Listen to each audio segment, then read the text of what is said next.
Good evening, ladies, gentlemen, and fellow members of the Lenspiracy.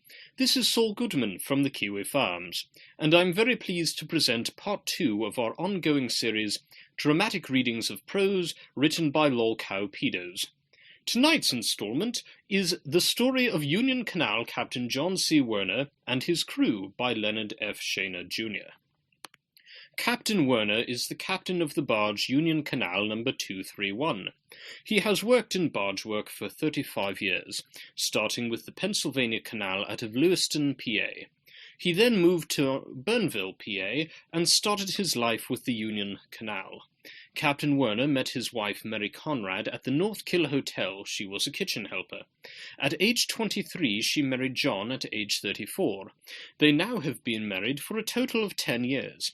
They have 2 children, a boy age 5 and a girl age 3, and one on its way. Captain Werner and his crew set sail for Reading and then on down to Philadelphia via the Schuylkill Canal. This would be a 4-day travel.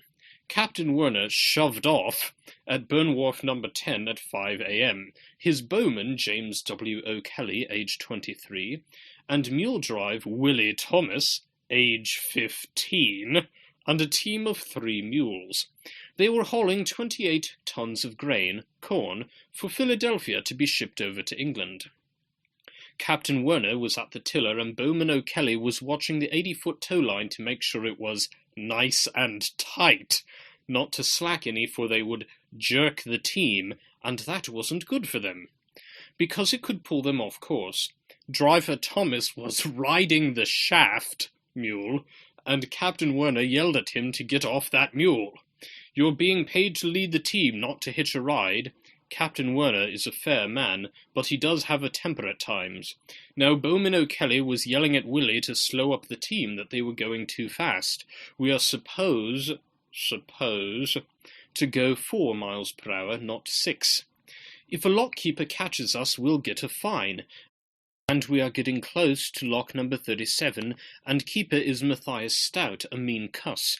I don't want to get him at that point. Then Captain Werner said, and I agree, as he woke up from his 2-minute nap.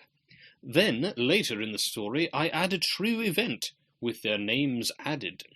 One day Willie was riding the shaft mule, and fell asleep as he got up at 5 a.m. That morning it was reported by the Spring City newspaper that barge Union Canal number 231 was passing the S&B, Latshaw, near where Bridge Street crosses over the canal. The driver of the mules attached to the loaded barge was asleep and didn't know the state of affairs, and instead of stopping to slack the 80-foot tow line rope, the mules went on.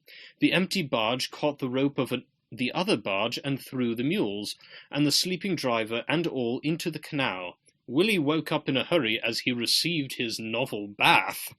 He came ashore feeling none better when the captain yelled at him. "I told you before to be leading the team. Now because you didn't listen you got a bath. And gave the team one too. You all could had drown.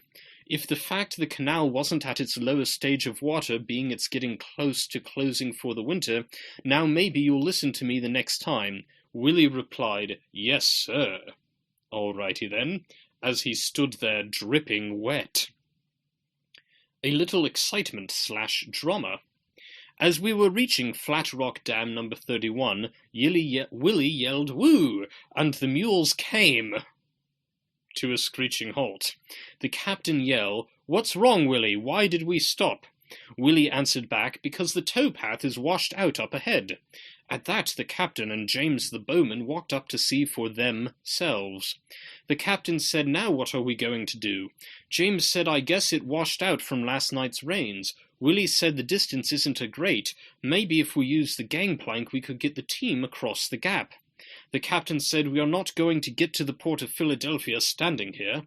So at that, James ran back to get the gangplank.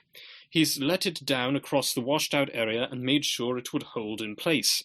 They unhooked the mules and walked them one by one until they were safely across the washout. Then James throws the gangplank back onto the barge. They reattached the 80-foot tow line and started to pull the barge, and also James used the pole to help out with the movement until they were past that point. The captain said, "I'll report that washout once we reach Manayunk." The end for now.